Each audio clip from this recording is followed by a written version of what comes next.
Hello. प्रथम हा, बोल. हॅलो. बोल बोल, काय करू शकतो? तर मी ते एमटीएस एक्झामचं तुम्ही जेव्हा टाकलं होतं ना, मी ते बघू लागलो. हा.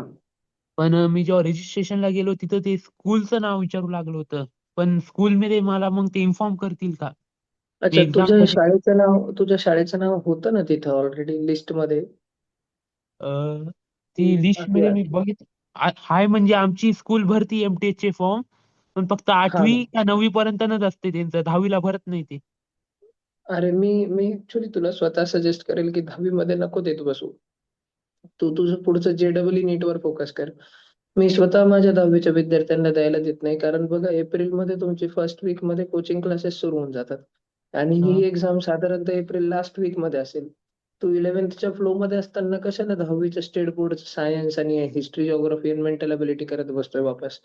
पुढचं जे तुझं आहे PCM अथवा PCB तेच करू लाग ना आता.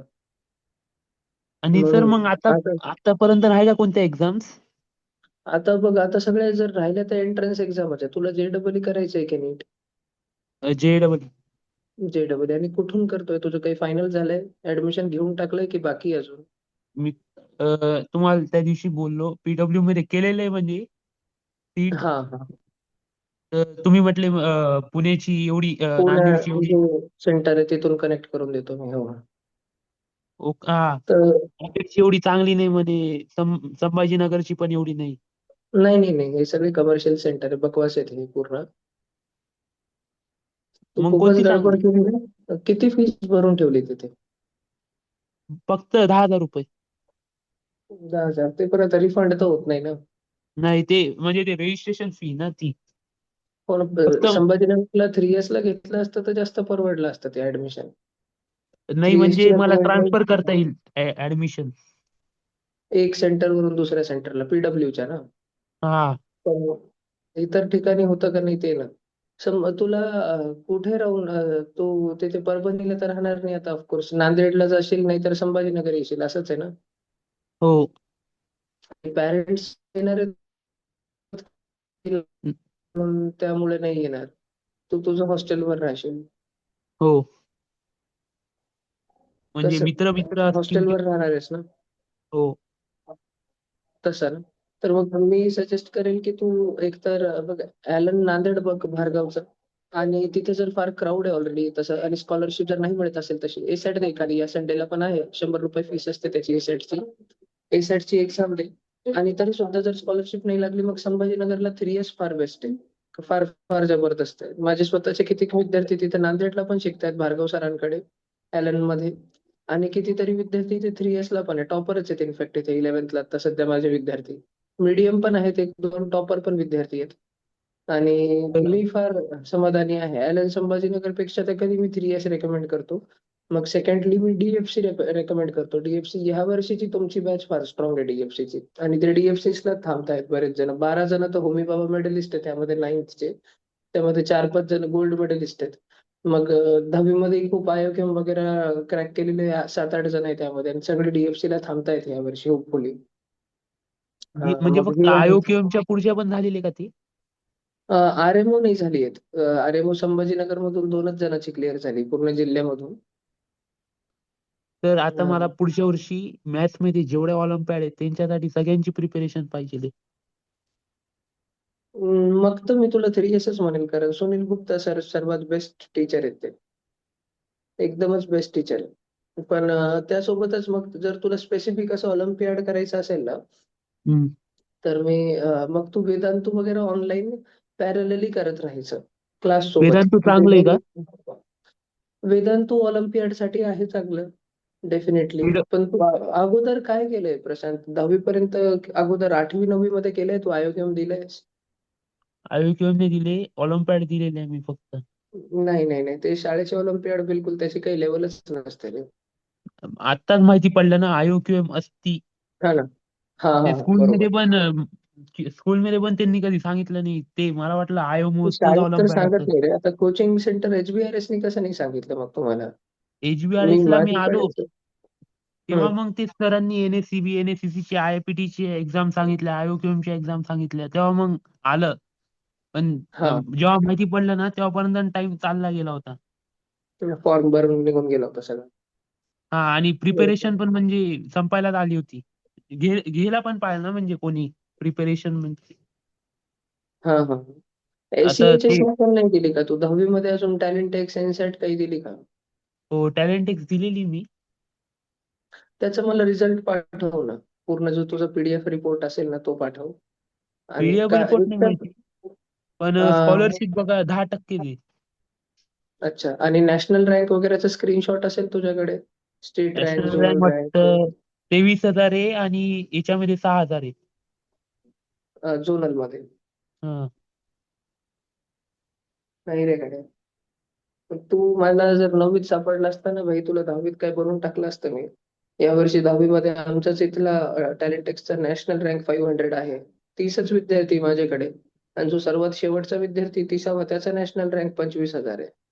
बघ, पण सगळेचे सगळे म्हणजे 4 जण तर 1000च्या आतमध्ये, बाकीचे सगळे मोस्टली 5,000च्या आतमध्ये नॅशनल रँक्स मध्ये. हायेस्ट स्कॉलरशिप 60% मिळालेली आहे त्याला. पण तुम्ही आता ते ऑफलाईनचं बोलत असणार ना, मी तर ऑनलाईन आहे. नाही, ऑनलाईन लाईव्ह चालतं ना माझं. तू युट्यूबला बघितले असतील रेकॉर्डिंग वगैरे. तिकडून मला तुमचा नंबर भेटला. हो. मग ठीक आहे. मी तुला एक तर काय, मी तुला गाईड ह्यामुळे व्यवस्थित नाही करू शकेल कोचिंग बद्दल, कारण मी तुला शिकवलं नाहीये. मला तुझ्या सवयी माहित नाही. तू रात्री जागून अभ्यास करतो की सकाळी उठून करतो? आणि तुझं डिसिप्लिन किती आहे? तुझं मॅथमॅटिकल ऍप्टिट्यूड किती? तुझं मॅथ्स खरंच किती स्ट्रॉंग आहे? कारण जे मॅथ्स मी इथं शिकवतो ना, तसलं मॅथ्स कुठेच फाउंडेशन मध्ये होत नाही. इतर ठिकाणी कुठेच नाही. HBRS मध्ये नाही ना, DFC, विश्व ला नाही, कुठेच होत नाही. नॉन रुटीन मॅथ्स मी जास्त घेतो, फार जास्त. आता तुला ते एक्सपोजरच नाहीये म्हणून मी तरी म्हणजे तुम्ही रेकमेंड करेन की जर फाउंडेशनचं तू म्हणायले का? फाउंडेशनच म्हणतोय मी. द लेवल ऑफ फाउंडेशन जे इथं होतं ना, ते इतर कुठेच नाहीये. इथून सगळे विद्यार्थी शिकून कोटाला जेव्हा 11वीला 12वीला जातात, सगळे स्टार बॅचेस मध्ये माझेच विद्यार्थी बसलेले आहेत कोटामध्ये. मुंबईला श्री चैतन्याच्या एलिट कॅम्पस मध्ये माझेच विद्यार्थी बसलेले आहेत. नारायण सीओ मध्ये माझेच विद्यार्थी बसलेले आहेत. ओके. आणि मग मग आता पुढच्या वर्षी मी काही तुम्ही चालू करतात का म्हणजे दुसऱ्या याच्यामध्ये असते? मी 11th-12th घेत नाही, मी 10वी पर्यंत घेतो, 4th to 10th. आता हे व्हीव्हीएम आणि वगैरे शिकवल्यामुळे पण खूप ऍडमिशन वगैरे आलेत. पण मी त्यांना सगळ्यांना सांगितलं की तुम्ही आता 3 महिने करा असंच करायला, पण मग ऍडमिशन तुमचं मी एप्रिल मध्येच घेईल. आता अं, करतायत बरेच जण ऑनलाईन क्लासेस वगैरे. मी तुला हे सांगेल बघ की एक 18 तारखेला ना मी माझ्या मुलांना बीडला घेऊन चाललोय. एम प्रकाश पुना नावाचं इन्स्टिट्यूट आहे, IIT साठी एकदम फेमस आहे. त्यांची एंट्रन्स एक्झाम तर असते 150 मार्काची, 150 मार्कांची. आणि त्यामध्ये तर कट ऑफ मी असतो घेतली 60 होती मार्क. ती मी दिल्लीत घेतली होती नोव्हेंबर ती मध्ये दिली होती का? म्हणजे मी रजिस्ट्रेशन केलं, पण तिकडं हा. जाणं जमलं नाही. मग यावेळेस आहे ना वापस, आता सेकंड टेस्ट आहे ना 18 जानेवारीला. पुण्याला कशाला जातो? बीडला दे, बीड जवळ आहे ना तुला पण. बीड सर, पण ते चांगलं आहे का? अरे जबरदस्त आहे भाई. एम प्रकाशच्या लेवलला कोणीच नाहीये पूर्ण इंडियामध्ये. ॲलन इंडियामध्ये? नाही आणि विलन नाही, कोणीच नाहीये. त्यांच्याकडे फक्त शिकायला 120 विद्यार्थी असतात 11वी मध्ये. राईट, 120. 40च्या 3 बॅच असतात त्यांच्या. आणि 120 मधून 100 ते 105 जण IIT मध्ये लागतात त्यांचे. 100 ते 105 जण दरवर्षी. माझे स्टुडंट सध्या आहेत तिथे, 11th मध्ये पण आहेत, 12th मध्ये पण आहेत. एम प्रकाश मध्ये सिलेक्ट होण्यासाठी मुलं कोचिंग क्लासेस लावतात, त्यांची एंट्रन्स क्रॅक करायला. असे तू दे तर खरी पेपर. तू मागचे प्रिव्हियस इयर पेपर सोडवले होते त्यांचे? हो, हाय माझ्याकडं. आहे ना, ते एकदा सर पुन्हा तुम्ही प्रॅक्टिस कर. 18 प्रिपरेशन करून तारखेला देतात का? मी तर घेतोच आहे. माझ्या मुलांची सगळी झाली आहे रे. मला दुविधा ती आता. ते बघ मी तुला दाखवतो. हे बघ माझे सगळे मुलं बसले तिथे समोरच्या छोट्या रूम, समोरच्या पहिल्या हॉलमध्ये तिथे. हो. आणि सगळे बसून आता पूर्ण 11वीचं 12वीचं रिव्हिजन चालू आहे त्यांचं. आता 12वीचं लिक्विड सोल्युशन्स नावाचा चॅप्टर आहे सेकंड, त्याचा पेपर घेतोय मी त्यांचा 10 पासून 12. ते म्हणजे माझ्याकडे 9वी मध्ये होते ना, ते 9वी संपता संपता कुणाची मी 10वी संपवून टाकतो. 10वीत आले की मग 11वी 12वीच घेतो. ओके. तर मग आता मला तुझी एमप्रेसला जर क्रॅक जर करायचंय तर मग मी तुला एक काम करतो. माझी प्लेलिस्ट आहे, थांब मी तुला प्लेलिस्ट पाठवतो युट्यूबची. त्यामुळे तुला हेल्प तर होईल. त्यामध्ये असे सहज पेपरचे डिस्कशन आहेत. नाही ती प्रायव्हेट आहे ती प्लेलिस्ट, ते नाही पाठवता येईल मला. ते लॅपटॉप वरून मला पब्लिक करावं लागेल खाल. डोक्याचं झंझट आहे ते. तू मग आता फक्त इतकं कर मग, एम प्रकाशचे जे प्रिव्हियस इयर पेपर आहेत ना, 7 ते 8 वर्षाचे, ते पेपर हो. काढ आणि त्या पेपरचं सगळं प्रॅक्टिस करायला सुरू कर. त्यात आन्सर की तर दिलेलीच असते, आणि जे आलं नाही ते जेमिनाय नाही तर चॅट जीपीटी, गुगल लेन्स वगैरे कर. ओके. इतकं सांगितलं. जर इन केस तुझ्याकडं कोणी असं असेल ना तुमच्या परिचयामध्ये, जर लहान चांगला विद्यार्थी असेल, जसं आता 10वी मध्ये माझ्याकडे सेलूची आहे एक नूतन इंग्लिश स्कूलची धनश्री म्हणून. तू पण 10th मध्ये, ती पण 10th मध्ये. आता ती 9th पासून आहे माझ्याकडे. 9th आणि 10th 2 वर्ष. 9th मध्ये तिचा मी बाबा सिल्वर मेडल पण आला, आणि 10th मध्ये आता ती वर्षभर. आता तिला 9th मध्ये ती आली, तिला इतकं रिग्रेट व्हायचं की मी भैयाकडे पहिलेपासून का नाही. पण हळूहळू तिने ह्यांनाही मागं पाडलं, सगळ्यांना खूप मेहनत केली, खूप कसरत केली, मागं पाडलं. या 10वीच्या मे महिन्यात तर महिनाभर आमच्या घरी चाललेली होती ती, लासूर स्टेशनलाच थांबली. आता 11th 12th सगळं खतम होत आहे मुलाचं, झालंय सगळं. 11th तर टोटल खतम झालं, 12th अर्ध झालेलं आहे. आणि पुढच्या 3 महिन्यात बोर्ड झालं जसंही, मग बोर्डच्या नंतरही 15-20 दिवस सुरू असतं, त्यात मी उरलेलं 12वी संपून मग त्यांना एप्रिलमध्ये पाठवेल. तुला एक तर तू एमटीएससी बद्दल विचारलं ना, तर मी हे सांगेल की एमटीएससी देऊच नको. काही गरजेचे नाही, फक्त तू आता तुझं जेडब्ल्यू वरती फोकस कर. आणि एम प्रकाश दिल्यामुळे तुला चांगलं समजून जाईल की बाबा लेवल कशी असते. जर तू एम प्रकाश मध्ये सिलेक्ट होत असशील, आणि जर का तू खरंच जर फार सिन्सिअर विद्यार्थी आहेस, जर तू डिस्ट्रॅक्ट होणार नसशील, सोशल मीडिया नाही, मोबाईल फोन नाही, बाकी काहीच नाही, तर मग पुण्याला जाण्यामध्ये हरकत नाही. माझे स्वतःचे 4 ते 5 विद्यार्थी जात आहेत ह्या वर्षी पण एम प्रकाशला. म्हणजे सिलेक्ट तर 30 मधून 15 ते 20 जण सिलेक्ट होऊन जातात. त्यापैकी 4 मी क्लिअरन्स देतो. मी त्यांच्या सवयी बघितलेल्या असतात. तुम्ही सकाळी उठतात का वेळेवर, सेल्फ स्टडीला बसतात का, फोन तर टाइमपास नाही करत बसणार, इंस्टाग्राम तर बघत नाही बसणार. म्हणून मी डिसिजन फायनली मी घेत असतो. 4 ते 5 जणांना पाठवणार आहे मी यावर्षी एम प्रकाशला. गेल्या वर्षी पण आमचे 8 जण गेले होते पेपर देण्यासाठी. 8 मधून 5 जण सिलेक्ट झाले होते एम प्रकाशला. आणि 5 मधून मी एकालाच ऍडमिशन घेऊ दिलं फक्त तिथं. बाकी 4 जण फार रडले की प्लीज ना भैया, प्लीज ना भैया. पण 4 वर्षांपासून मी त्यांच्या सवयी बघत होतो म्हणून पाठवलं नाही. मग एक जणाला ॲलन कोटाच्या स्टार बॅचला पाठवलं. एक जण श्री चैतन्य एलिटला आहे. 2 व्हायब्रंट चॅम्पियन्स बॅचला आहे कोट्याला. तर ते पोरं लासूरचेच आहे का? सगळे लासूर स्टेशनचे. आणि एक लातूरचा होता, ऑनलाईन विद्यार्थी होता, सोहम लड. गेल्या वर्षी माझ्याकडे 10वी मध्ये 3च ऑनलाईन विद्यार्थी होते. या वर्षी माझ्याकडे 10वीच्या ऑनलाईन मध्ये 6-7 जण आलेत. आणि आता दरवर्षी वाढतंय, कारण मी बाहेर कुठे सांगत नाही की ऑनलाईन घेतोय. तर जे विद्यार्थ्यांच्या नात्यागोत्यात येते तिथे तिथं सांगतात, मग तसं तसं येतात. किंवा मग तुमच्यासारख्या विद्यार्थ्यांना भेटतो मी कुठे एक्झाम सेंटरला. छोटे असले तर हम्म. मग ते त्यांना आवडलं तर ते लावून घेतात. आणि नाही तर मग बहीण भाऊला सांगतात कर बाबा, तसं. हो. तर तरी मला ते एम प्रकारचं तुम्ही पाठवता येईल का तुम्हाला ती प्लेलिस्ट? अरे ती प्रायव्हेट करून ठेवलेली आहे पूर्ण, आणि ते इतकं खाली, म्हणजे इतके व्हिडिओ टाकलेले आहे नंतर. मला फार मध्ये जावं लागेल ते काढायला. एखादं असेल माझ्याकडे वरती, मी तुला तितका पाठवतो. एक 4-4.5 तासाचं मी डिस्कशन घेतलं होतं ऑक्टोबर महिन्यामध्ये. तो असेल माझ्याकडे व्हिडिओ, मी तो पाठवतो तुला. ठीक आहे. चालेल चालेल. सर. आणि याची डेट केव्हा आहे 18 जानेवारीला आहे. मी तुला लिंक पण एम पाठवतो. प्रकारची? 18 जानेवारीला 18 आहे. जानेवारीला. हो हो. 10 दिवसात असून, 10-12 दिवसात. आणि 10 दिवस त्यांचं आहे कट ऑफ वाटतं, म्हणजे 10 दिवस 60च्या आहे. पुढे जेही लागले. हा हा, बस 60 मार्क आणायचे. आता बघ, त्या दिवशी पूर्ण महाराष्ट्रात 2,000 विद्यार्थी परीक्षा देतील. 2,000 मधून 40-50 जण असतात फक्त, जे 60 मार्क पण आणू शकतात त्यामध्ये. इतकं टफ आहे. एवढे हायेस्ट म्हणजे 60 मार्काला देते? हा म्हणजे 60, ते म्हणतात नाही, हायेस्ट नाही, 60 मार्काचा कट ऑफ आहे त्यांचा. हायेस्ट त्यांच्या 100 मधून जायला तर भले 140ला पण जातो एखादा विद्यार्थी. आता मी ऑक्टोबर-नोव्हेंबर मध्ये माझ्या मुलांच्या मॉक टेस्ट घेतल्या होत्या एम प्रकाशच्या. त्यामध्ये 2 जण आहेत, ते 130 प्लसच असतात कंटिन्युअसली. आणि त्यामधून दोघा जणांना मी फिक्स एम प्रकाशलाच पाठवतोय. आम्हाला आता असं एक भूषण कोटाचंही ऑफर आहे, ॲलन कोटाचं ऑफर आहे. हे मुलांना ऑफर आहे, तुम्ही या सगळं राहणं खाणं सगळं फ्री आहे 2 वर्षाचं. शिक्षण सगळं टोटल फ्री आहे. एक जणाला तर महिन्याचे ₹10,000 ॲलनवाला देत आहे कोटाचा. तर आम्ही फक्त आता कन्फ्यूज आहोत की काय करायचं. त्या मुलाला मॅथ्स फार आवडतं, म्हणून मग आम्ही एम प्रकाशच कदाचित फायनल करणार आहोत. कारण तिथे मग इनमो वगैरे त्याच्या जितकंही स्वप्न आहे, आयो किंवा आरएमओ, इनमो, ओसीएससी कॅम्प, हे तर एम प्रकाश मध्ये जाऊनच होईल सगळं, मॅथ्स ऑलिम्पियाड म्हणून. आणि सर मग हे जे एवढे जे फ्री दिले असं कसं? हे काय काय म्हणजे फ्री द्यायला हे काय?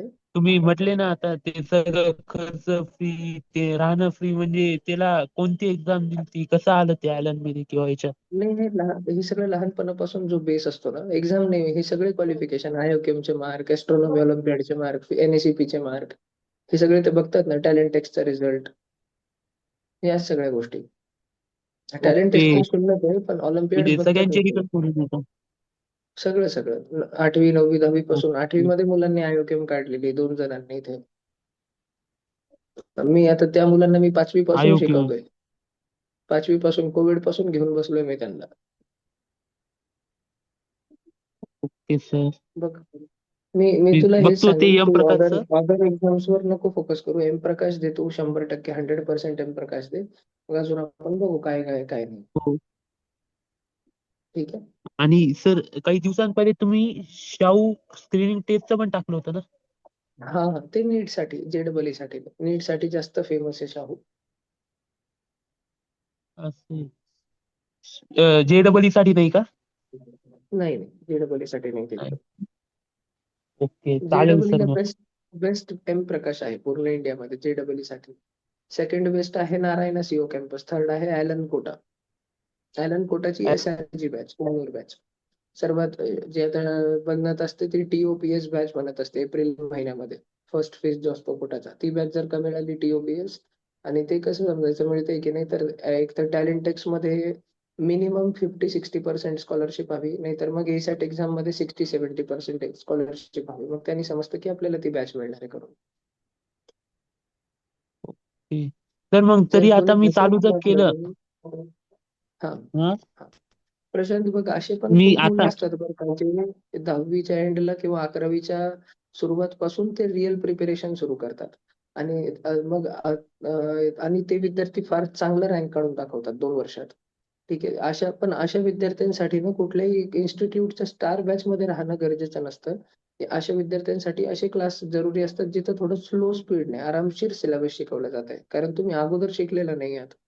ते एकदा आरामशीर कव्हर झाला पाहिजे सिलेबस, गडबड नसता सिलेबस कव्हर झाला पाहिजे. तर मग संभाजीनगरचा आमचा 3S फार बेस्ट आहे. तू रिग्रेट नाही करशील. 3S आहे किंवा DFC आहे, किंवा बाहेर तर मी सजेस्ट करत नाही, कारण मला लोकलचं फार जास्त माहिती आहे. बाहेरचं तर माझी मुलं शिकतायत, मला सगळं माहित आहे. पण मी तुला शिकवलं नाही ना, मला तुझ्या बाबतीत माहित नाही. म्हणून म्हणून मी तुला असं एकदम फायनल डिसिजन, माझे विद्यार्थी मला विचारतात ना काय, तर मी डायरेक्ट फायनल डिसिजन देतो, इथे जायचं. मला त्यांच्या सवयी माहित आहेत. ते आळशी आहेत की करतात, मला मला सांगावं लागतं मग करतात, की होऊन करतात. ते ते मला माहित आहे. मला ते. तुझ्या बाबतीत ते माहित नाही, तुला शिकवलेलं नाहीये म्हणून. ठीक आहे. पण मी तुला सगळे नॉलेज देतोय, नावं तू लिहून ठेव, यांच्या सगळ्यांचे एक्झाम दे. तू सगळे सिस्टम बघ आणि तुला जे आवडलं ते फायनल कर. म्हणजे फायनल करण्या अगोदर मला एकदा कॉल करून सांगशील, बाई ते इथं घेतोय करून, म्हणजे मी 2 वर्ष पण तुला हेल्प करत राहील पूर्ण. ओके. येस. आता तुम्ही म्हटले एम प्रकाश मध्ये म्हणजे 11वीचं नाही शिकवणार का डायरेक्ट? म्हणजे नाही स्पीड मध्ये नाही, घेतात का? 11th पासून शिकवतात ते सगळं काही. मग स्पीड मध्ये घेतात का? नाही ना ना, आरामशीर घेतात, पण तिथं सिलेक्ट होणंच फार कठीण आहे. फार हुशार हुशार पोर आहेत सगळेचे सगळे. मग आपला कॉन्फिडन्स लूज होऊन जातो तशा पोरांमध्ये राहून. तसं पण कामाचं नाही ना. हम्म. कॉन्फिडन्सच नसला ना, मी बघितलंय ना, ज्यांना जे थोडेसे अशा कोचिंग मध्ये आहेत ऍव्हरेज विद्यार्थी, एखादा ऍव्हरेज विद्यार्थी, तो अशा क्लासेसमध्ये सीईटी किंवा JEE मेन्सचीच बॅच लावली त्यांनी, पण तो त्या क्लासमध्ये 100 मुलांपैकी पहिल्या 5 मध्येच राहतो. तर त्याचा कॉन्फिडन्स फार वाढून जातो आणि हळूहळू हळूहळू तो मेन्स सीईटी चांगल्या मार्काने काढूनच दाखवतो. आणि तोच एखादा विद्यार्थी जो ऍडव्हान्स कॅलिबरचा होता, त्याच्यात क्षमता होतीच 100%, आणि हम्म. तो फार अंडर कॉन्फिडंट आहे 11वीच्या सुरुवातीपासून. त्याला वाटतं की माझ्याकडून होणारच नाही, मी फार चुका केल्या, मी हेच केलं नाही, मी तेच केलं नाही, माझ्याकडून होतच नाही. असा विद्यार्थी मेन्स मध्ये पण मार्क आणत नाही. कॉन्फिडन्स फार हम्म. गरजेचं आहे. 2 वर्ष स्वतःवरती सेल्फ कॉन्फिडन्स असणं फार गरजेचं आहे. हे तर हो. मग इन्स्टिट्यूट पण त्या हिशोबाने निवडायचा. बघ, एम प्रकाशची परीक्षा ह्यासाठी नाही द्यायची की तिथे जायचंय, यासाठी द्यायची की आपल्याला समजून जातं आपण JEE ऍडव्हान्स करू शकू की नाही करू शकू. एक क्लिअर इंडिकेशन असतो एम प्रकाशची एक्झाम. जर एम प्रकाशच्या 150 मार्कामध्ये आपल्याला 60 पेक्षा जास्त पडतायत, म्हणजे आपण JEE ऍडव्हान्स काढू शकतो, जर का मेहनत करत राहिलो 2 वर्ष तर, डिस्ट्रॅक्ट नाही झालो तर. आणि जर एम प्रकाशच्या एक्झाम मध्ये फारच कमी पडले 10 आणि 15 आणि 20 आणि 25 आणि 30, तर मग उगाच जेडब्ल्यू ऍडव्हान्सच्या नादी लागून कामा नये. जेडब्ल्यू मेन्स सीईटी वर फोकस, मेन्स वर फोकस करायचा मग. मग मेन्स स्पेसिफिक डीएफसी फार चांगले आहे. ॲलन संभाजीनगर पण जेडब्ल्यू मेन्स मध्ये फार चांगले आहे. त्यावर फोकस करायचा मग पूर्णपणे. हो. पण हम्म. मला पुढे जाऊन रिसर्च मध्ये जायचंय. मग तर एम प्रकाशच बेस्ट आहे. 100% रिसर्च ओरिएंटेड एम प्रकाशच बेस्ट आहे. एम प्रकाशच सिलेक्ट बेस्ट होण्यासाठी होतं. पूर्ण प्रयत्न कर. हो हो, पूर्ण रिसर्च मेथोडॉलॉजी असते. इतकं शिकवतात ते 11वी-12वी भयात. बरं. बाहेर शिकवतात. इतकं भारी ते. ओके. चालेल सर, मग मी बघतो त्याचं. तरी तुम्ही ते व्हिडिओ टाका, म्हणजे मग मला समजेल काय कसं आहे ते. म्हणजे मी हो, पेपर माझ्याकडे सोडवले. पण. हो. मला फक्त केमिस्ट्रीचं थोडं वाटलं, म्हणजे केमिस्ट्री थोडं इझी वाटलं, म्हणजे नॉर्मली. तुला व्हीव्हीएम मध्ये काय अनुभव होता तुझा? काय काय आलं होतं मला सांग ना एकदा. सुरूपासून सांग, काय आठवतं दिवसभराचं पूर्ण? सर्वात अगोदर काय घेतलं त्यांनी? सगळ्यात अगोदर वाटतं एओसॅट आणि याचे ते पझलचे घेतलेले. एओसॅट अच्छा. आणि शेवटी ते क्लू वर्ड असते ना, अच्छा, आयकाश, एओसॅट मध्ये काय एओसॅट काय आणि विचारलं होतं त्यांनी? एओसॅट मध्ये वाटतं त्यांनी हेच विचारलं होतं आपलं ऍस्ट्रोफिजिक्स मध्ये. अच्छा अच्छा. आणि ते तर दुसरं झालं ना, हे फिजिक्स केमिस्ट्री मॅथ बायोचे थेअरी प्रश्न होते का, ते डायरेक्ट प्रॅक्टिकलच होते? थेअरी होते ना, म्हणजे आम्हाला म्हणजे ते थेअरी एमसीक्यू नव्हते तेवढे, थेअरी जास्त होते विचारलेलं. सब्जेक्टिव्ह विचारलेले होते सगळे? हो, सब्जेक्टिव्ह विचारले होते. आणि 10वीच्या सिलेबस मधून होते की बाहेरचे होते? एनसीआरटी, 10वी एनसीआरटी. एनसीईआरटी हो. सिलेबस होते. मग अजून हे एक्सपेरिमेंटल टेस्ट मध्ये काय काय आलं होतं चारही विषयांमध्ये? फिजिक्सचं काय बायोलॉ एक्सपेरिमेंट होता? फिजिक्सचं म्हणजे ते मॅग्नेट मॅग्नेट दिलतं, आणि जसं जसं आपण दूर जातो तर मॅग्नेटिक स्ट्रेंथ कमी होती, आणि ते जे आपलं डिग्री होती, हा म्हणजे कंपास दिलती आणि मॅग्नेट हा होतं. पॉइंट्स काढा, 1-1 सेंटीमीटरनी वाढवत जा पॉइंट, आणि ह्या पॉइंटवर जर ठेवलं तर किती हा. डिग्रीचा अँगल येईल. मग दुसऱ्या पॉइंटवर ठेवलं तर किती डिग्रीचा अँगल येईल, तिसऱ्यावर कितीचा, ती लिहत जा. आणि त्याच्यावरून तुम्हाला कॉन्क्लुजन काय भेटते, दूर दूर जसं जातो आपण तसं मॅग्नेटिक फील्ड कमी होती. ते होतं. बरोबर. हो. मग आणि अजून केमिस्ट्री वगैरे मध्ये काय होतं? इलेक्ट्रोलायसिस. बापरे! तर तिथे पूर्ण करंट प्रॉपर होतं का? करंट पास करून दाखवायचं होतं? हो, करंट पास करून दाखवायचं होतं, पण मला लीड पेन्सिलची लीड दिलती, आणि क्रोकोडाईलच्या ज्या की म्हणजे त्या प्लग्स असतात ते दिलत्या.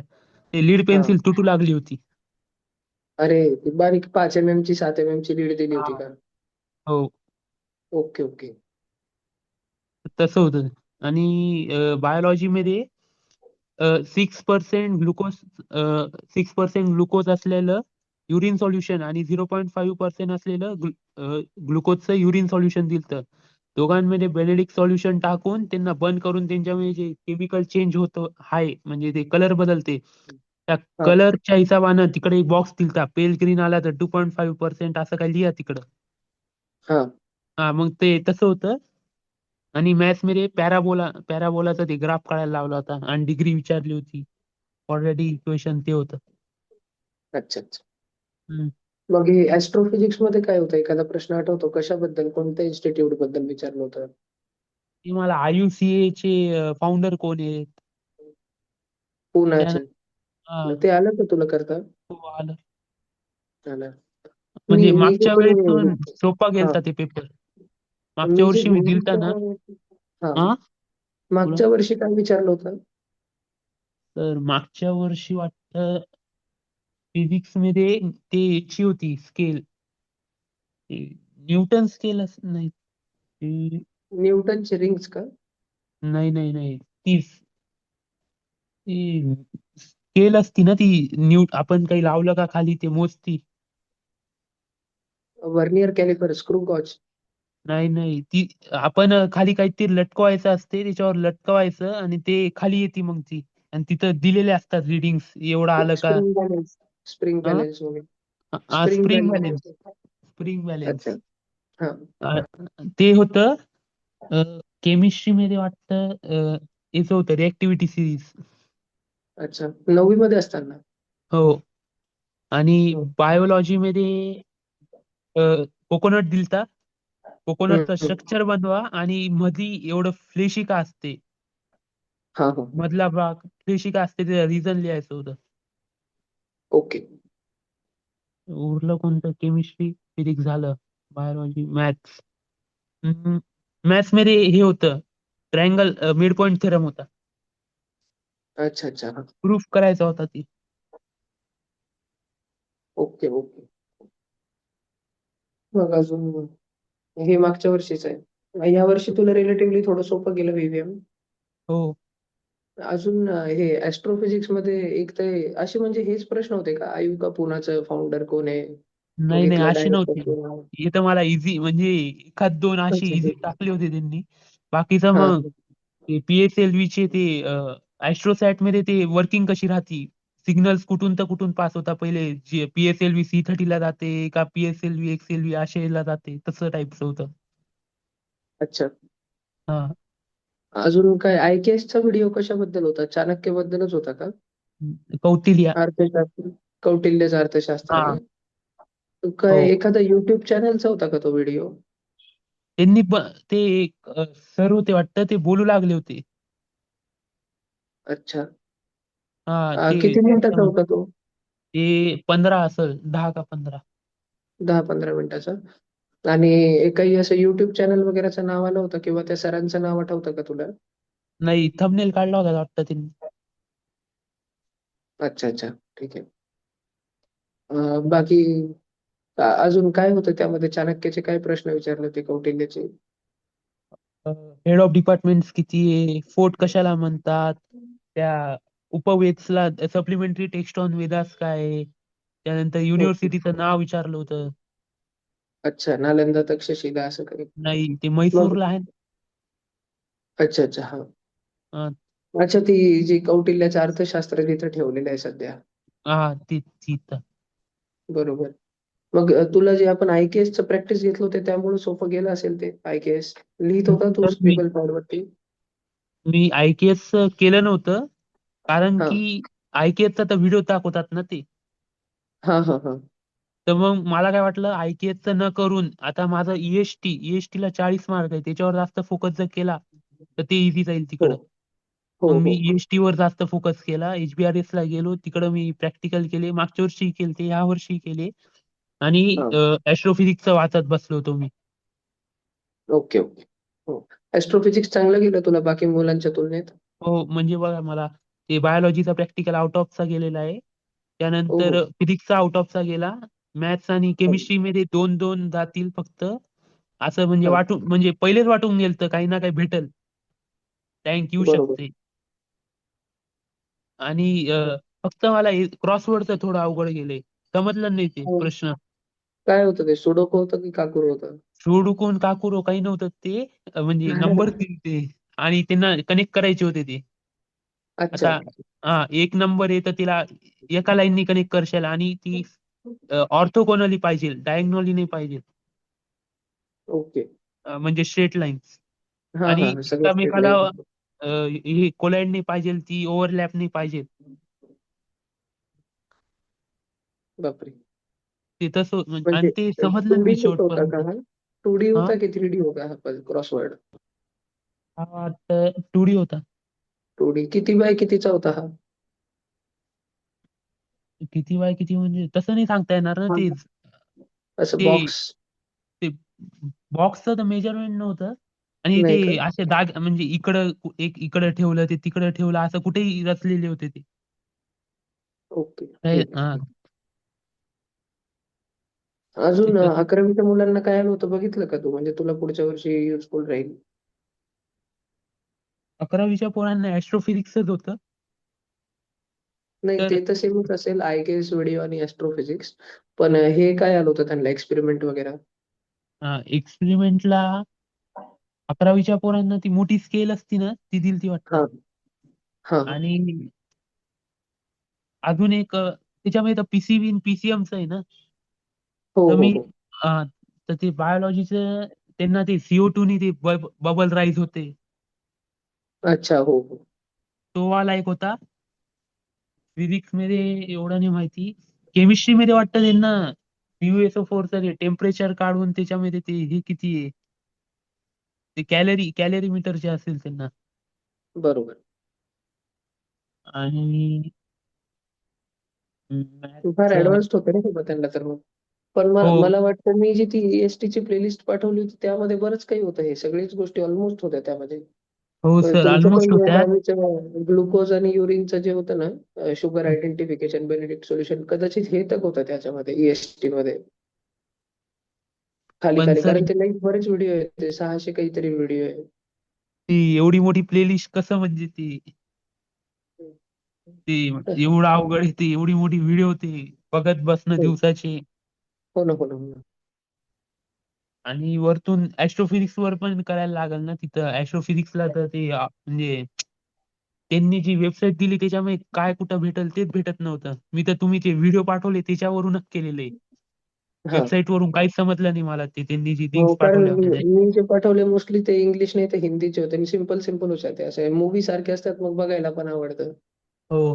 आणि हम्म. त्यांनी जी वेबसाईट पाठवली त्याच्यामध्ये गेल्यावर कुठं काय असेल तेच भेटत नव्हतं. हो हो. आणि तुम्ही जे व्हिडिओ चल पाठवले मी ठीक आहे. त्याचं ट्रान्स्क्रिप्शन हा. घेतलं आणि गुगलवर टाकून त्याचे ते नोट्स बनवत बसलो समरी होतो.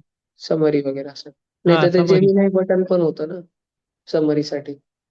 ते बघितलं नाही मी आणि हर एक बटनला नव्हतं. काही काही हा, युट्यूब काही काही चॅनल्सला व्हिडिओला वाट नव्हतं ते. हा हो. काही काहींना तर डाउनलोड पण नव्हतं करता येत. ते प्लेलिस्ट मध्ये डाउनलोड नव्हत्या होत. हा हा. प्रायव्हेट होत्या व्हिडिओज म्हणून. बरोबर. अरे आणि दुसरीच आहे.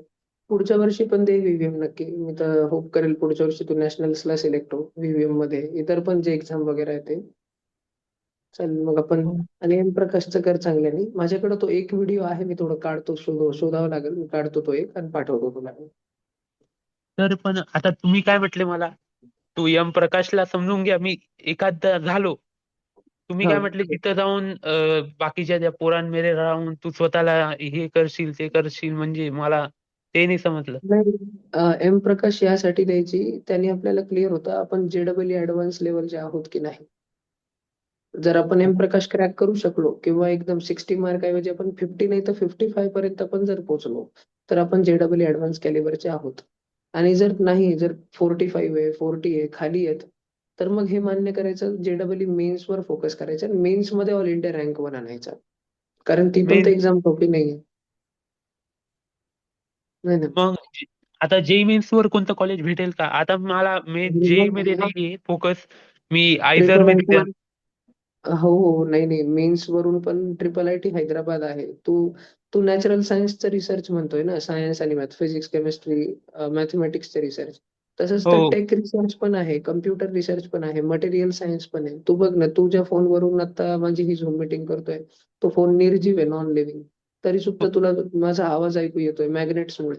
तरी तुला हो ते स्क्रीन, ती स्क्रीन काय, काच काच कशापासून बनली, माती आणि निरमा मिळून त्याला शेकून बनलेली आहे सगळं ग्लास. पण त्या ग्लासवरती सगळं इलेक्ट्रॉनिक पहिलं, त्या ग्लासला तुझे फिंगर टिप्स टच समजतात, टच डिस्प्ले ना तो. हो या निर्जीव वस्तूंना कसं समजतंय, मटेरियल सायन्सची रिसर्चच तर झाली. ही पण तर रिसर्चच आहे. तर मेन्स वरून भैया IIIT हैदराबाद, IIIT बँगलोर, भयानक एकदम जबरदस्त कॉलेजेस मिळतात. तू आता बघितलं नाही का, तो IIIT हैदराबादचा मुलगा, त्याला 2.5 कोटीचं पॅकेज लागलंय. 2-3 तर दिवसापासून सगळ्या न्यूज मध्ये चालू आहे ना तेच. तर काही दिवसांपहिले मी एक न्यूज बघितली ते IIT बॉम्बेचं ते तृपित बन्सल होतं ना 60% वाटतं. हा हा. त्याला कितीचा पॅकेज येते 1,000 कोटीचा येते. अरे ते तसं नसतं ते. ते ऍक्च्युली तो एक मुलगा जो आहे ना, तो मॅनेजमेंट डिसिजन्समुळे तिथे आहे. ठीक आहे. तो फार फार सिनियर पोस्टवर आहे. तो त्या कंपनीचा CEO, CTO आहे. म्हणून त्याला मिळतंय ते. तितका पगार त्याचं सॅलरी नाहीये ती. त्याची कंपनी आहे स्वतःची ती, म्हणून मिळतंय त्याला ते. आता स्वतःची कंपनी असल्यावर तर तूच मालक असणार ना बाबा. तुझ्याकडे 500 कोटीची कंपनी आहे. इतर लोकांना तू महिन्याचे लाख, 2 लाख रुपये देशील आणि उरलेले 480 कोटी स्वतःकडेच ठेवशील. आता ते मी वापस एक ते मेटा मेटा ह्यावेळेस खूप म्हणजे खूप प्लेसमेंट्स काढायली खूप सगळ्या जणांना हाय पॅकेज दिली. ते जापानचं एक पोरग आहे ते स्केलर एआय हां, स्केलर हां. एआयचं जे मालक आहे ते मेटामध्ये काम करते. त्याला पण जास्त पॅकेज आहे वाटतं 20,000 कोटीचा काहीतरी ते. नाही नाही नाही नाही, 20,000 कोटी त्यांची संपत्ती असते, इतके अशी पॅकेज नसतात कुठे. पण हे त्यांनी कसं आहे, मेटाच्या आपले मदतीने लोक फार त्याची हा साधे भोळे, लोकांना येडं लई लवकर बनवता येते इकडं इंडियामध्ये. व्हॉट्सअपचे फॉरवर्ड टाकले इकडे तिकडे 5 मिनिटात येडे होऊन जातात लोक. काय माहिती ती त्याची कंपनीची व्हॅल्युएशन असेल तेवढी. व्हॅल्युएशन आहे ती कंपनीची. कोणालाही हम्म. कॉर्पोरेट लाईफ मध्ये कोणालाही 20 कोटीच्या वरती, 30 कोटीच्या वरती पॅकेज असतो. हायेस्ट 20 कोटी, 30 कोटी असतं वर्षाचं. हायेस्ट, फार फार हायेस्ट. म्हणजे मुकेश अंबानीचं असिस्टंट जो असतो त्याला असतं इतकं, 20 कोटी आणि 25 कोटी. सिनियर काय- सिनियर असिस्टंट जो असतो एकदम त्या लेवलला त्याला असतं. मुकेश अंबानीची सॅलरी 20 कोटी आहे. नाही, मुकेश अंबानी सॅलरीज घेत नाही. झिरो, हा झिरो कोरोना सॅलरी पासून घेत. कोरोना पासून बंद केलीये. नाही, पण अगोदर पण घ्यायचंच नाही ते, कारण टॅक्स डिडक्ट होतो ना लगेच, म्हणून टॅक्स वाचवण्यासाठी ते सॅलरी घेतच नाही कंपनीकडून. शेअर्स ₹0 मध्ये असते ठेवतात. त्यांची, फक्त व्हॅल्युएशन असते. कंपनीचे ओनर असतात ते. ओके. तर त्यांच्याकडे मग सगळं मी लिक्विड असतं, कॅश नसतं हे काही. एम प्रकारचं ट्राय करतो. आणि अजून कोणत्या एक्झाम्स असतील तर तुम्हाला माहिती का? हो, मी कळवतो तुला. एक एम प्रकाश तर 18ला जरुरी आहे एक्झाम, आणि मग हो त्यानंतर पण एक्झाम 3 ची जेव्हा होईल ना संभाजीनगरला, त्यावेळेस पण मी तुला कळवेन. हो चालतं. हो, येस. चल, ठीक आहे. थँक्यू. Bye bye. हो बाय. आणि कोणी जर असेल ना, एखादा चांगला विद्यार्थी जर 4थी-5वीचा असेल, लहान असेल, तर त्यांना कनेक्ट कर इकडे. कारण त्यांना ती सर लेवल कुठेच मिळणार नाही जे मी देईल. तर माझी बहीणच आहे 7वीला. ओके, अच्छा. पण पण आहे ना सख्खी ती बहीण का? हा सख्खी बहीण आहे. पण तिचं म्हणजे अभ्यासात तेवढं मन नाही लागत. हो. हा तर ते असतो ते त्याच्या घरात 2 जणांमध्ये, एक हुशार असतो, एक दुसऱ्या गोष्टींमध्ये हुशार असतो. हा तुम्ही म्हणजे मग तिला अभ्यासावरच फोकस करायला पाहिजे का बाकीचे कोणते ऍक्टिव्हिटीज आहे त्याच्यावर? होलिस्टिक होलिस्टिक केलं पाहिजे. तिला जर होलिस्टिक का? असं तुम्हाला जर असं वाटलं ना, मम्मी पप्पाला तू सांग, तिला हं, म्हणाव की 15 दिवस करून बघ, 2 आठवडे भैयाचा क्लास. आवडलं तर कर, नाही तर असं काही कोर्स नसतो. आम्ही कॉल पण करत नाही कोणाला. ते हो, कशा चालेल. तर टायमिंग काय राहतं त्या कोर्सचं? 7thचा आता जसं सध्या आहे माझं, 6 पासून 6:15 असतो सध्या, सव्वा तास असतो. आणि मग सुट्टीच्या दिवशी रविवारी वगैरे जास्त वेळ असतो, मग 3 तास 4 तास. आणि कशाचं असते हे? सगळं स्कूल प्लस फाउंडेशन. लहान मुलांचं शाळेचं पण कव्हर करावं लागतं ना. पण माझी बहीण आहे ना आता म्हणजे फाउंडेशनलाच आहे. हा.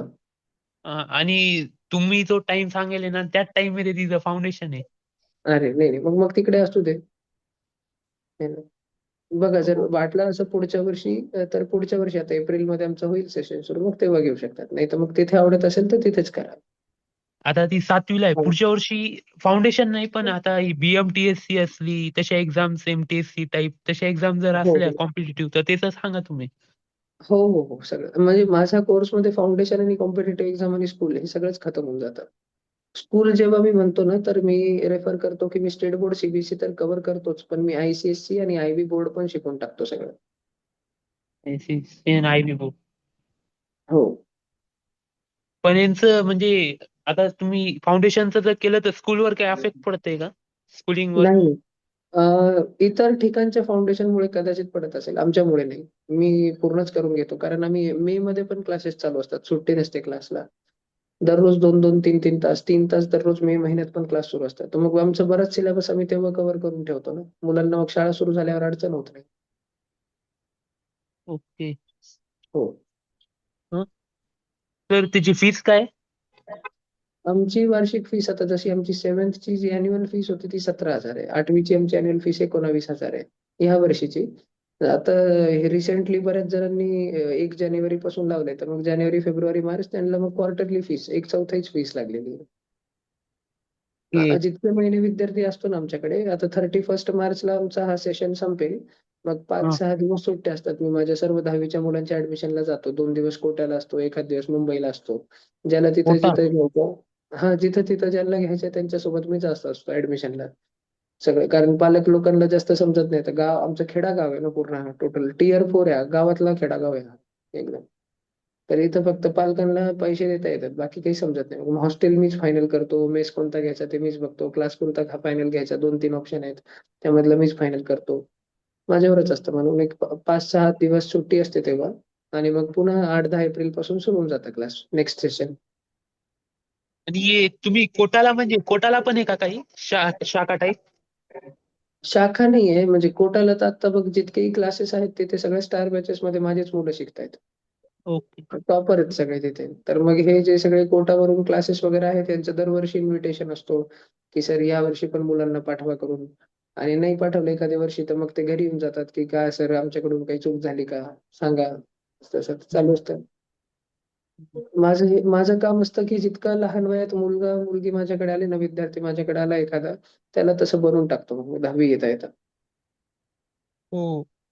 हे आहे. आणि समजून घ्या, माझ्या बहिणीला तुमच्या तिकडे जर पाठवलं हॉस्टेलवर. आमचं रेसिडेन्शियल नाही रे आमच्याकडे आता 10वी मध्ये एक बुलढाण्याचा विद्यार्थी आहे, संजय भोतडा. आता तो पण 2 वर्षांपासून ऑनलाईन विद्यार्थी. धनश्री जसं सेलूचीच आहे धनश्री ती पण 2 वर्षांपासून आहे. पण ह्या सगळ्यांना बऱ्याच जणांना वाटतं की लासूरला येऊन राहावं पण जेव्हा तुम्ही लासूर बघायला येशाल तेव्हा तुम्हाला समजेल की किती छोटंसं गाव आहे. किती छोटंसं गाव आहे म्हणजे इथं अशी काही इमारत आहे आणि हॉस्टेल काहीच नाही आणि आमच्याकडे असं काही कॅपिटल नाही पडलंय की आम्ही बनवलंय लगे. माझ्याकडे जे हा जो कोचिंगचा 4 वर्षात उत्पन्न आला त्यामध्ये मी डिजिटल बोर्ड आणले, लाखो रुपयाचे पुस्तकं आणले, इतका मोठा खेळण्यासाठी त्यांना ग्राउंड बनवला. आणि सध्या आमच्या घरीच 2 जण राहतात. एक तो चिखली बुलढाण्याचा संजय भोदड आता 10वी मध्ये आहे तो. 9वीत त्यांनी ऑनलाईन केलं माझ्याकडे. मग तो उन्हाळ्याच्या सुट्ट्यांमध्ये ना एक दिवस लासूरला आला होता. कारण आमची इथे लायब्ररी मोठी 10,000 पुस्तकांची. तर त्याला 10वीचे फाउंडेशनचे काही पुस्तकं लागत होते मे महिन्यात सोडवायला. आणि तो एक दिवस आला त्यांनी सगळं बघितलं इथल्या मुलांसोबत. आता मुलं मुलं ओळखतात ना ऑफलाईन वाले पण ऑनलाईनला ओळखतात, ऑनलाईन वाले ऑफलाईनला ओळखतात सगळे मित्र होऊन जातात हळूहळू सगळेच. तर हो. त्याला फार इतकं आवडलं संजयला की तो घरी जाऊन येडाच झाला की मला इकडेच यायचं लासूरला. तर तो मधून म्हणजे एप्रिल मध्ये त्याचं शाळेचं ऍडमिशन झालेलं होतं सीबीएसईचं तिकडं. ते तोडून हो. तो जून महिन्यात इकडे आला. मग इकडे शाळा घेतली इकडे रेग्युलर जे आमचे विद्यार्थी जातात इकडे शाळेचा वेळ पण आम्ही कमी करून ठेवलेला आहे आमच्या विद्यार्थ्यांचा. 9 पासून 1 पर्यंत 4 तासच शाळेला जातात. सकाळी पण आमच्याकडे असतात. शाळेतून आले की जेवण वगैरे झालं घरी मग लगेच दुपारी 2-2:30 पासून आमच्याकडेच असतात मग सगळे विद्यार्थी रात्री 10 पर्यंत 11 पर्यंत. मग त्यात खेळणं, कुदणं, पिक्चर बघणं, बुक्स रीड करणं, सगळं फाउंडेशन, अभ्यास करणं सगळंच इन्क्लुडेड आहे. आम्ही एखाद वर्षात अजून बनवू. अजून 1 वर्षात कदाचित पुढच्या जानेवारी, पुढच्या फेब्रुवारीपर्यंत आमचं हॉस्टेल वगैरे काहीतरी उभारून तयार राहील. पण अजून तरी आम्ही काही कमिट करत नाही. कारण खूप आम्हाला अशा खूप इन्क्वायरी येतात. ह्या वर्षी आता संजय भुतडा आता तो चालले जाईल 10वी झाल्यावर. तर आमच्याकडे सांगलीचे 2 येणार आहेत लगेच. सांगलीचे ते मोठे आता सध्या 6वी आणि 8वी मध्ये आहे दोघं भाऊ. पण ॲलन कोटाच्या स्टार बॅच मध्ये येते. पण माझ्याकडे दररोज ऑनलाईन करतात. आणि आता बीबीएम त्यांचा आहे 11 तारखेला जयपूरला याच 11 तारखेला. तर मीच प्रिपरेशन जो सगळं वर्षभरापासून माझ्याकडे शिकतात. त्यांना तिथल्यापेक्षा माझं आवडतं. तर मग ते इथे शिफ्ट होत आहेत लासूरला. ते एक तर आमच्या घरी राहतील नाही तर मग त्यांची आईच त्यांच्यासोबत इथे रूम वगैरे घेऊन राहील मग पूर्ण. ओके. म्हणजे सर आता ते पोरं महाराष्ट्राचे पण त्यांचं नाव म्हणजे त्यांचं जोधपूरला कसं काय आलं? नाही नाही ते राजस्थानला शिफ्ट झालेले आहे ना. राजस्थानला ते त्यांच्या मम्मी सोबत राहतात. त्यांची पप्पाची ट्रान्सफर झाली ना. पप्पा काहीतरी याच्यात आहे कामामध्ये. गव्हर्नमेंट काहीतरी केमिकल इंजिनियर की काहीतरी असे आहेत. त्यांची पप्पांची बदली झाली म्हणून तिकडे गेले ते. मग तिथेच स्कूल पण बदली होते ना त्यांची दर 2 वर्षाला. तर मग हम्म. त्यांच्या पप्पांचा आता विचार आहे की 4 वर्ष त्यांना 5 वर्ष शिक्षण 10वी होईपर्यंत लासूरच ठेवायचं माझ्याकडे. त्यांची मम्मी इथे राहणार. मग पप्पा बदली होऊन इकडे तिकडे जिथे त्यांची बदली असते तिथे असणार ते. ओके.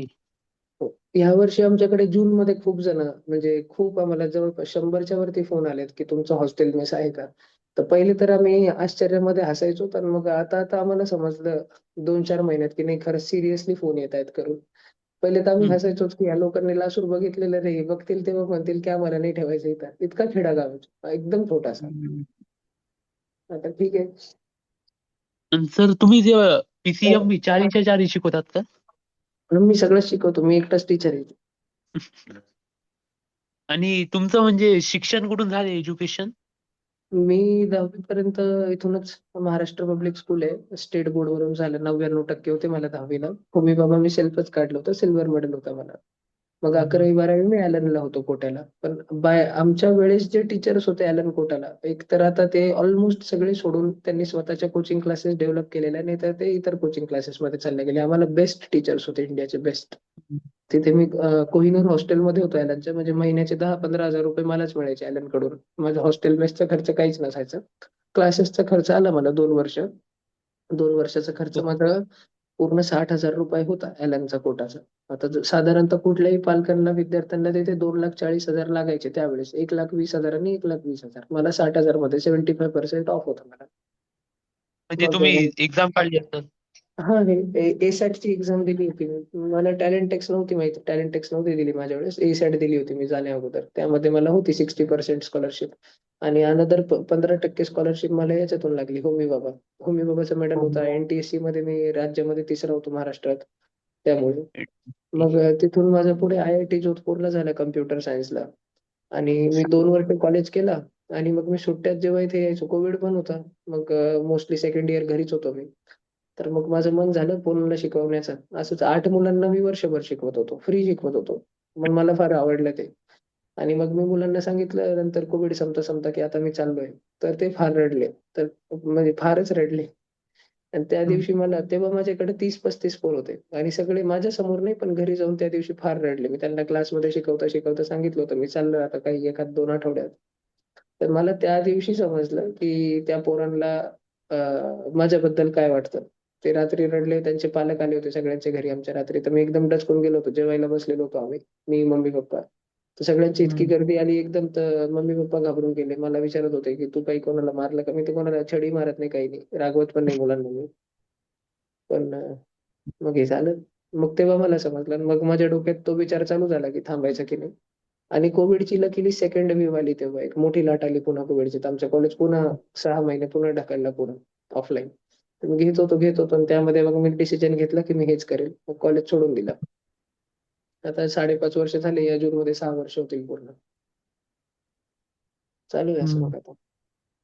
मग तुम्ही कम्प्युटरचं कोणते क्लासेस नाही घेत का? नाही, मी माझ्या मुलांना एआय शिकवतो ना इथे. आता AI. कोडिंग तर मी 2 वर्षापर्यंत HTML, Python, C++ आणि Python हे 4 भाषा शिकवत होतो. Java वगैरे. R हं. स्क्रिप्ट वगैरे पण शिकवत होतो. पण आता 2025 पासूनच मी मार्च पासूनच ChatGPTचा मी प्रीमियम घेऊन टाकलं होतं. तेव्हा ₹20,000 ला वार्षिक प्रीमियम होतं ChatGPT. पण मी घेऊन टाकलं माझ्या मुलांना शिकवण्यासाठी. आणि मग हं. कोडिंग आउटडेटेड होणार आहे मला तेव्हाच आता माहीतच होतं. कारण मी आय-आय-टी मधून होतो 2 वर्षांनी. पीअर ग्रुप मी भलेही कॉलेज सोडलं, पण माझं WhatsApp ग्रुपमध्ये आहेच ना मी. सगळे माझे हं. मित्र आहेच ना अजून पण. सगळे बंगलोरला आहे आता, कोणी जर्मनीला आहे. बरेच जण एम्स्टरडॅमला आहे जर्मनीमध्ये. आणि हं. अर्धी बॅच तर बंगलोरलाच पडलेली आहे. मग बोलणं चालू होतं आणि मग असं 2023-24 पासून माहीत होतं, की जसं-जसं एआय वाढेल तसं कोडिंगचं जे संपून जाईल. 2027, 28, 29 येता-येता तर कोडिंगचे बरेच जॉब्स खतम होऊन जातील. तर मग कोडिंग आउटडेटेड होतं, पण बाकी शिकवायचो मी. एल-एल-एम कसं करायचं, स्क्रिप्ट कशी लिहायचे, प्रॉम्प्ट कसं लिहायचं, प्रॉम्प्ट इंजिनिअरिंग पासून शिकवतो मी हे सगळं. म्हणजे एकच मी जे बॅचचा टाईम सांगतो ना, त्यामध्ये सगळं भानगड चालूच राहत आहे कंटिन्यू. फक्त हे सायन्स मॅथ असं नाही लिमिटेड नाही, की सायन्स मॅथ मेंटल एबिलिटी. जगभराचं राजकारण म्हणा, काही म्हणा, न्यूज म्हणा, जी-के म्हणा, सगळं चालूच राहतं. ते एक ॲक्टिव्हिटी क्लास सारखं हं. आहे. मुलांना बोर होत नाही ते. सुट्टी असली त्या दिवशी बोर होऊन जातात ते. ओ. मग आता माझ्या बहिणीला तुमच्या हिशोबानं कोणतं चांगलं राहील लावणं? आम्ही ना अगोदर एक एंट्रन्स एक्झाम घेत असतो. त्यावरून आम्ही ठरवतो, की विद्यार्थ्याची लेव्हल किती आहे. आमच्याकडे येण्या अगोदर त्यांनी काय शिकलंय, काय नाही शिकलंय हे आम्हाला आमच्या पेपरमधून समजून जातं सगळं. त्या पेपरवरून आम्ही बॅच हं. ठरवतो. जसं आमच्याकडे समजा आता तुझी दीदी 7th मध्ये ती पुढच्या वर्षी 8th मध्ये जाणार. हं. समजा हं. पप्पा तिला, मम्मी त्याला घेऊन आले क्लासवरला एक दिवस, की हिचा पेपर घ्या करून. आम्ही हं. तिचा 7th to 8th गोइंगचा पेपर घेतला. पण जर का मला वाटलं, की नाही आपल्याकडे जे 6वी तून 7वीत जाणारे विद्यार्थी आहे, दीदी हं. सध्या त्यांच्याच कॅलिबरची आहे. तर मी मग हां. सांगेल, की आमच्या 7thच्या बॅचला तुम्ही ॲडमिशन घ्या. तर मग एक प्रश्न पडेल, की मग शाळेचा 8वीचा अभ्यास कसा होणार? तर ते चिंता नाही करायची. ते पूर्ण कव्हर करून घेतो आम्ही अभ्यास. पण मग तिचं मॅथेमॅटिकली ती पूर्ण तशी बनेल. मॅथ्स तिचं सगळं कव्हर होईल. आणि असे पण विद्यार्थी असतात, जे 7वी मधून 8वीत आमची एंट्रन्स देतात आणि आम्ही त्यांना मग 8वी मध्ये न देता 9वीत ॲडमिशन देऊन टाकतो. तर हायब्रिड सिस्टम असतो तो. विद्यार्थी जेव्हा म्हणजे एकदा तयार झाला ना पूर्ण, मग आम्ही त्याला रवाना करतो इथून. मग कोणी 9वीत पण तयार झालं, मग आम्ही त्याला कोट्याला पाठवून देतो, मुंबईला पाठवून देतो, नाहीतर पुण्याला एमप्रकाशला पाठवून देतो. हं. आई-वडिलांना तो धाक असतो, बाबा 10वीचा इतका लहान विद्यार्थी कसा राहील? पण मग आम्ही बनवतो तसा. फार धडधाकट विद्यार्थी बनवतो आम्ही. फुसके-डुसके बनवतच नाही विद्यार्थी. ऑनलाईन हं. पण आणि ऑफलाईन पण. आणि असं मग सुट्टीच्या दिवशी रविवारी तर आमचे ऑनलाईन विद्यार्थी इथेच येतात लासूरला. तर तुमची सेलूवरून धनश्री आहे, ती येते. जालनावरून, परतूरवरून खूप जण आहेत, ते इथे येतात. दर शनिवारी ते सकाळी रविवारी पहाटे 3 वाजता, 4 वाजता, 5 वाजता बसतात तिथून आणि 8 वाजता, 9 वाजता लासूरला येऊन जातात. मग दिवसभर राहतात तिथं. संध्याकाळी 6ला ट्रेन असते. ती परभणीला पुन्हा 10 वाजता, सेलूला वापस रात्री 10-10:30ला सोडते. त्यांनी जातात मग मुलं. हम्म. तर मग ती एक्झाम केव्हा होईल? असं. त्याच्याबद्दल मी सांगेल लवकरच. जितके WhatsApp ग्रुप्स आहेत त्यावरती येईल की आमचं नवीन सेशन आहे. आता ओके. आता हा सध्या महिनाभरानंतर येईल ती नोटीस. आणि ती ऑफलाईन राहील का? ऑफलाईनच असते कारण ऑनलाईन मध्ये मुलं चीट करतात. आमचे 2 सेंटर देतो मग आम्ही. एक संभाजीनगरला देतो आणि एकदा लासूर स्टेशनला. मग ज्यांना जे कन्व्हिनियंट पडते. तर पण आणि जे मग आता फारच ते लांब विदर्भाचे आहे जमलं नाही तर ऑनलाईन होऊ शकते का? मग देतो. होते मग ऑनलाईन पण होते. कारण आउट ऑफ महाराष्ट्र आमचे विद्यार्थी आता 18 राज्यांचे विद्यार्थी सगळे तर येऊ नाही शकत इथे. हा तर मग तेच आई म्हणजे बाबा बाजूला बसून करून घेतात, ऑनेस्टली करून घेतात. आता ह्या वेळेस व्हीव्हीएम ला पण तेच झालतं. तीन हा. तीन रिजन त्यांनी हे करून टाकले. तर नंदुरबारचे वाटतं काय म्हणजे कमी पोरं आलते ह्यावेळेस. हो, हो. त्यांना फार लांब पडतं ना इकडे. हो. म्हणून आणि म्हणजे व्हीव्हीएम ची पहिली आणि दुसरी लेवल घरी असती तर तेवढं काही वाटत नाही. म्हणजे एक्झाम हॉल मध्ये नाही ते ऍटमॉस्फिअर तेवढं फील नाही करत. इकडे येऊन त्यांचा वेगळाच होऊन जाते ना. हो, हो. इथे पहिल्यांदा येऊन घेतात. कॉम्पिटिशन बघून असं डचकतो ना माणूस. हा. आणि वरतून पोरं ॲलन वरून येतात. ॲलन आता आणि ते यावेळेस नाव इतकं आहे ना, ते ब्रँडिंग इतकी स्ट्रॉंग आहे की पोरं घाबरतात. काहीच नाही. आता बघ ना तू तिथे आपण 12 विद्यार्थी नॅशनलला सिलेक्ट झाले. त्या 12 हम्म. मधून तर 4 जण माझ्या क्लासरूम कोर्सचे आहेत. नॅशनल्सला सिलेक्ट होणारे. 4 जण माझे क्लासरूम कोर्सचे आहेत. पण सर आणि तुम्ही ॲलन आणि वरून चांगलं शिकवत असे असणार ना? काय काय ॲलन वरून तुम्ही चांगलं शिकवत असणार ना? हा ना, ते मी तेच म्हणतो ना, ते पोरं आता पण बघ ना, पण माझं नाव कोणी ऐकलेलं नाही तिथं, की हे श्रीराम विद्या प्रतिष्ठानचे मुलं आहेत. ते कोणी घाबरणार थोडी. हम्म. हे तुम्ही लहाने असतात ना मुलं, तेव्हा तुमच्या मनाचे वेहेम असतात. बाबा हा ॲलन वरून आला, अरे हा नारायणावरून आला, ह्याच्या स्टार बॅच मध्ये. अरे ते काही नसतं भाई. साधे साधे पोरं पण जे वर्षभर अभ्यास करतात ना, आत्तापासून सुरू केलं ना, या वर्षीच्या व्हीव्हीएमचं नोव्हेंबर डिसेंबरचं व्हीव्हीएमचं आत्तापासून अशी निघते exam. State level rank one असतो. सुरू हम्म. लवकर करायचं फक्त अर्ली ऑन आणि चांगलं मेंटर गायडन्स आणि टीचर फार चांगला लागतो. हे आता मी सोलो हँडेड घेतो. माझ्यासारखे अनेक पण खूप जण आहेत. चांगले चांगले घेणारे खूप जण आहेत. कोणी पण हम्म. असं हे ब्रँडिंगच्या मागे नाही पडायचं. हे ते आहेत आणि ते हे आहेत. सगळे गार पडून जातात. हम्म. तर तरी मी बघतो आणि ती याची एम प्रकाशची देतो मी. हो, हो. 100%. मी तुला ती रेकॉर्डिंग पाठवतो लवकरच. आणि टोटल ती 150 मार्काची राहते ना? हो, 150. 150 मधून 60 आणायचे. 60 आणायची आणि पर प्रश्न किती मार्काचा असते? 5 प्रश्न. 30 प्रश्न असतात. 10 फिजिक्स, 10 केमिस्ट्री, 10 मॅथ्स. 30 प्रश्न 3 तास. 30 प्रश्न 3 तास. हे 10 प्रश्न 1 तास. एका हो, सब्जेक्टला एक हो. तास. मी तुला मागचे सगळे प्रिव्हियस इयर क्वेश्चन पेपर पण पाठवतो एम प्रकाशचे. हो चालेल सर. आणि सर तुमच्या इकडे आता किती पोरं देणार आहे ती एक्झाम? 30 जण यावर्षी म्हणजे 32 जण आहे. 32 मधून 25 जण तरी देतील. 20-25 जण. जे नीटवाले आहे, त्यामधून पण 4-5 मजेसाठी देतील आणि काही काही नाही पण देतील. Okay sir. हा. बघतो. हा. चलो. ठीक आहे. Good time. हो सर. हो. Bye bye. बाय. आणि मी सांगेल तुला इतकं फक्त, की जसे एक ती स्कूलची रिले रेस असते ना, आपलं पळणं झालं की मग ती आपण छडी पुढच्याला पास करतो.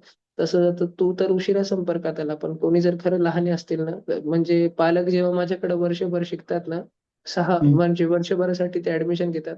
3-4 महिन्यानंतर ते कॉल लावून म्हणतात पालक नाही तर विद्यार्थी, की "भैय्या आम्हाला रिग्रेट होतो आम्ही तुमच्याकडे पहिल्यापासून का नव्हतो." म्हणतातच. माझा हा रिव्ह्यू आहे.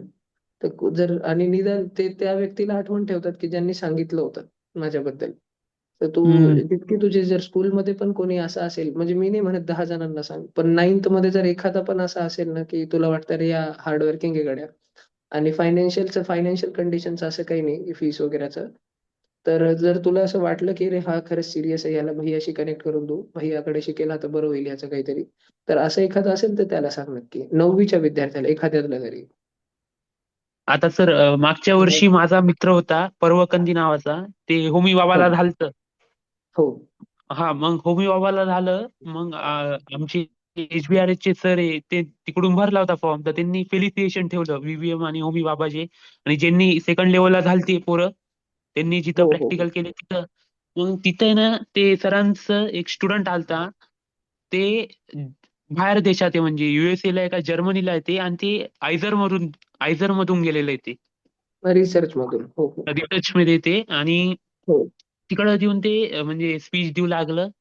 मग हे माझे मित्र आहे जास्त तर जण काय करू लागले, बोलू लागले, अरे मला IIT ला जायचं, IIT ला जायचंय. मी त्यांना स्टार्टिंगला म्हटलो मला IIT ला जायचं नाही, मी रिसर्चला जातो. मग जेव्हा त्यांनी बरोबर. स्पीच ऐकली, मग ते हम्म. घरी त्यांना थोडं वाटलं, मग त्यांचं मन त्यांनी मन बदलावून घेतलं. जे म्हणजे IIT हो ला जाणार होते त्याच्यापैकी खूप सगळे जण पहिले आयझरला आले, मग आयझर वरून ते बीटसॅटला आले. बरोबर. हा, हा, भेटतात. तर मग NIV ला आले. हा. म्हणजे इंजिनिअरिंगला त्यांनी सोडून ते त्यांना वाटलं की नाही मला हे द्यायची, काय रिसर्च अच्छा मध्ये अच्छा. करायचे. हा मग हा या वर्षी अजून एक आलं. प्रताप सरांनी वापस या वर्षी एक टाकलं त्या IIPTच्या ज्या एक्झाम्स आहे तेच. हो मग ते माझे मित्र त्या ग्रुपला जॉईंट नाही, मी त्यांना म्हटलो अशा एक्झाम्स आहे. मग त्यांनी ते, आता जो मित्र होमी बाबा मध्ये झालता त्यांनी IOQM दिली, त्याच्यामुळे त्याला 15 का 20 मार्क झाले, तो फक्त 3 का 5 मार्कांनी गेला. कट ऑफ हो होता हो. वाटतं 21 का ते 23 होता कट ऑफ. 24 मार्काचा कट ऑफ होता. हम्म. ते 3 मार्कांनी गेला तो. हो मग त्याला मी काय म्हटलो, पुढच्या वर्षी आपण दोघं ट्राय करू. PW चे क्लासेस आहे वाटतं NSC चे, तर मी हा त्याच्यावर हा. ट्राय करतो. पण तुम्ही सांगून द्या ना मला, म्हणजे कोणते क्लासेस भारी आहे ऑलिम्पियाड साठी, IOQM साठी. हो हो. तेच. म्हणजे ते पुढच्या वर्षी चांगलं प्रिपेरेशन होते. आणि मग मला IIT ची जरूरत नाही ना, मी एकच सब्जेक्ट मध्ये चांगलं जरी झालो तर मग बरोबर कुठल्या कुठे म्हणजे होतंय माझं. आता मला बरोबर. पुढं केमिकल मध्ये जायचंय, मी NSCC दिली. NSCC चा हा. सिलेबस लई आहे. IIT येऊन तर म्हणजे लई वाटलं मला ते, JEE वरून तर लई असेल ते. हो हो बरोबर म्हटलंस. जे का मी बघितली PDF. मग आमचे सर म्हटले मी एक्स्ट्रा क्लासेस घेतो, तुम्ही सांगा सिलेबस. मी सरांना सिलेबस टाकला. सर तेव्हाच थांबून गेले, कारण की ते डिग्री पर्यंतचा होता ते सिलेबस. हा हा. मग बरोबर म्हण. प्रताप हा, मग प्रताप सर ह्या जानेवारी का फेब्रुवारी पासून NSCC च चालू करणार आहे. बरोबर. हम्म. कारण आणि मग NSCC च ते म्हणजे पुढं करतील, पण आता सध्या ज्युनियर सायन्सचं चालू आहे त्यांचं. हा. सर म्हणजे आमच्या मग तर या तुम्हाला. हम्म? NSC ला आमचा हायेस्ट स्कोरच या वर्षी 83 आहे लासूर स्टेशन वरून. हम्म. सर म्हणजे कट मग ऑफ MAS क्लिअर झाला तो विद्यार्थी, MI क्लिअर नाही झाला. तो पुढच्या वर्षी आता 8th मध्ये येतो, 9th मध्ये तो आरामशीर NSCGS निघून घेईल. ते सर तुम्ही सांगू शकतात का कोणते चांगले कोचिंगचे. कोचिंगने ना, सगळ्या कोचिंग मध्ये स्टार बॅच मध्ये फक्त ऑलिम्पियाडचा अभ्यास होतो. तर तुला कुठल्या ना कुठल्या कोचिंगच्या स्टार बॅच मध्ये जावं लागेल. आणि एम प्रकाश मध्ये सगळेच विद्यार्थी त्या कॅलिबरचे असतात, म्हणून सगळ्याच बॅच मध्ये फिजिक्स आणि मॅथ्स ऑलिम्पियाडचं आणि ऍस्ट्रॉनॉमी ऑलिम्पियाडचं जास्त करून होतं एम प्रकाश मध्ये. आणि सर हो एका वर्षी एकच देता येते का? सगळे देता येतात, पण मी रेकमेंड करतो की एकच द्यायची, कारण मुलं जोश जोश मध्ये सगळ्याच्या मागे लागतात आणि मी दरवर्षी बघतो मुलांना दरवर्षी, पण एक होत नाही मग त्यांच्याकडून. एकच फॉर्म आयोकेम तर द्यायचीच कंपल्सरी, आणि फिजिक्स केमिस्ट्री आणि ऍस्ट्रॉनॉमी पैकी या तीन पैकी एकच द्यायची. ओके, म्हणजे IOQM त्यावरती कंपल्सरी. मी आणि सेशन घेत असतो. हा, आयोकेम द्यायची आणि दुसरं ही एकच द्यायची, मी त्यावरती सेशन घेत असतो दरवर्षी. अगर तुमच्या इथं पहिली दुसरीचे पोर आले तर जमतात का? पहिली दुसरीचे आम्हाला लवकर सुरू करायचं. एक बेंगॉल वरून आहेत सर, पण ते बेंगॉली मध्ये शिकवतात पहिली दुसरी तिसरी चौथीला. मी तुम्ही नाही आम्ही शिकवणार का? आम्ही मला अरे पहिली दुसरी तिसरीला शिकवणं सर्वात हार्ड असतं, सर्वात हार्ड. समजत कारण नाही. पण तेव्हा शिकवलं ना, तर आम्हाला स्वतःला त्याचे बेनिफिट फार असतात. आम्हाला पुढं 6 वर्ष डोक्याला ताणच नसतं. इतका हुशार विद्यार्थी असतो आम्ही, सिलेबस शिकवलं की डोक्यात बसतं त्याच्या. लगेच एका एका झपाट्यात त्याच्या डोक्यात असतं सगळं. पण ती कसरत फार असते लहानपणाची. आणि आई-बापाला सांगितलं की पहिली, दुसरी, तिसरी मध्ये ₹500 महिना द्या, तर नाही देत. 6,000 द्या, 7,000 द्या वर्षाचे, पण कोणीच देत नाही. म्हणून ते फायनान्शियली व्हायबल नाहीये. जितका टाईम त्यामध्ये द्यावा लागतो ना त्या मुलांना, ते व्हायबल नाहीये. पण मी असं काहीतरी सॅटर्डे, संडे, वीकेंड बॅच सुरू करेल त्याची. मॅथ्स, फक्त हा? मॅथ्स आणि English, maths Olympiad, English Olympiad साठी. तुमच्या इथं ते महाभारत ची एक्झाम नाही का भगवद्गीताची? खूप एक्झाम्स, भगवद्गीताची तिथं गीता परिवार घेत असते ती एक्झाम. युकॉन नाही, ती याची वाटतं. इस्कॉन. हा, हं? इस्कॉन. हा, इस्कॉनची. हा, तर इस्कॉनचे बरेच संपर्कात आहोत आम्ही, पण कोणी असं घेत नाही. आतापर्यंत माझ्या मुलांनी दिली नाही, वेगळं करून दिली नाही. माहित आहे त्या परीक्षेबद्दल, पण बसले नाहीत असून कोणी. तर ती एक्झाम आहे म्हणजे चांगली. आमच्या इथं भरतात ते माझे फॉर्म. माझे विद्यार्थी आहेत ना, हे शंकराचार्यांसमोर, कांचीपीठच्या शंकराचार्यांसमोर गीता जाऊन पूर्ण उपदेश सांगून आलेले आहेत सगळं. म्हणजे त्यांची मुखोद्गत पाठ आहे पूर्ण गीता, पूर्ण 18च्या 18 अध्याय. माझे चिप्स आता 5वी मध्ये 2 जण आहे, 6वी मध्ये 1 जण आहे, 7वी 8वी मध्ये बरेच जण आहेत, 10-15 जण आहेत. कारण लहानपणापासून आमच्या गल्लीच्या बाजूच्याच गल्लीत गीता परिवाराचे क्लास चालतात. तर मुलं बालवाडीपासून तिथं असतात. लहान आहे, हो आणि आई वगैरे पण असते, मुलं पण असतात, मुली असतात. हं. हो, चालेल सर. ते फक्त मला ते याचं टाकून द्यायचं सर, ते हो, एम थोड्या प्रकारचं वेळात मी टाकतो. करतो.